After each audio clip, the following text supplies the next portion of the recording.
आज हम great Nicobar project को डिकोड करेंगे, समझेंगे कि अंडमान सागर में हमारी रणनीतिक ताकत कैसे बढ़ रही है। लेकिन सबसे बड़ा सवाल, क्या विशाल आर्थिक विकास और इतने संवेदनशील पर्यावरण के बीच सही संतुलन बनाना मुमकिन है? बिल्कुल। ट्रांसशिपमेंट टर्मिनल, नया एयरपोर्ट, टाउनशिप और पावर प्लांट, ये 4 पिलर्स ही इस द्वीप को बड़ा समुद्री हब बनाएंगे। ये इंटरनेशनल शिपिंग रूट के इतना करीब है कि विदेशी पोर्ट्स पर हमारी निर्भरता काफी हद तक कम हो जाएगी। पर्यावरण पर अचानक कोई भारी दबाव न पड़े, इसलिए ये पूरा 166 वर्ग किलोमीटर का मेगा प्रोजेक्ट 3 चरणों में बनेगा। दिलचस्प बात यह है कि सिर्फ 1.82% जंगल का इस्तेमाल होगा, बाकी 65.99 वर्ग kilometre no felling green zone रहेगा। पर्यावरण सुरक्षा यहाँ विकल्प नहीं, कड़ा नियम है। स्वतंत्र कमेटियां हर कदम पर प्रदूषण और जैव विविधता की निगरानी करेंगी। द्वीप पर 75% वन है।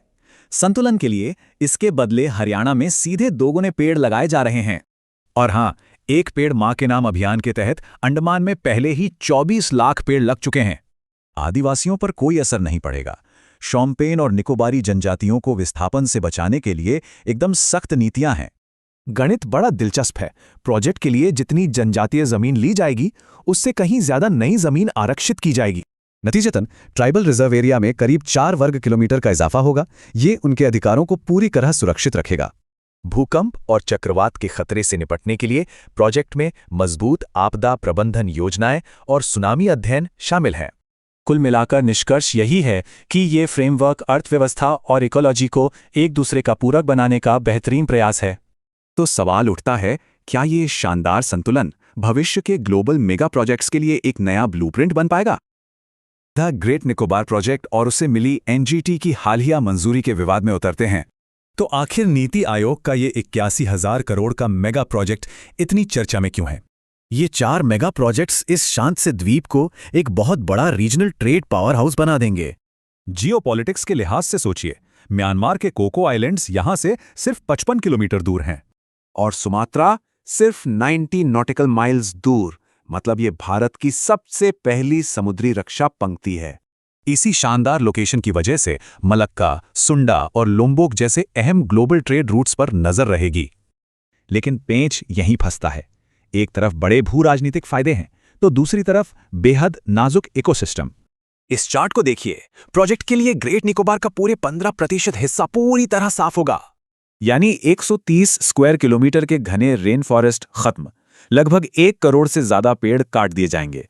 इतनी भारी कटाई से गैलाथिया यू बे सेंचुरी और वहां के दुर्लभ लेदरबैक समुद्री कछुओं को सीधा खतरा है। यही नहीं, निकोबार मेगापोड और खारे पानी के मगरमच्छ जैसी खास प्रजातियों का घर भी उजड़ जाएगा।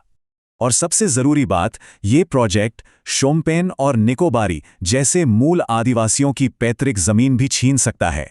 हाल ही में एनजीटी ने यह कहकर प्रोजेक्ट रोकने से मना कर दिया कि पर्याप्त सुरक्षा उपाय मौजूद हैं। एनजीटी ने सख्त शर्तें रखी हैं। रेतीले समुद्री तटों का बिल्कुल नुकसान न हो और कोरल रीफ्स बचाए जाएं। वन अधिकार कानून के तहत आदिवासियों के हितों को बचाने के लिए कल्याण संस्थाओं से सलाह लेना एकदम जरूरी है। सबसे अजीब बात, यहां कटने वाले पेड़ों की भरपाई मीलों दूर हरियाणा और मध्य प्रदेश में पेड़ लगाकर होगी। क्रिटिक्स ये भी कहते हैं कि द्वीप की कमजोर बनावट की वजह से यहां भूकंप का खतरा बहुत ज्यादा है। सही संतुलन के लिए लंबी निगरानी, फेयर आदिवासी पुनर्वास पैकेज और एक स्वतंत्र अथॉरिटी का होना बिल्कुल मस्ट है। तो अंत में ये बड़ा सवाल, क्या हमारे सामरिक हित और पर्यावरण बिना किसी भारी नुकसान के साथ चल पाएंगे?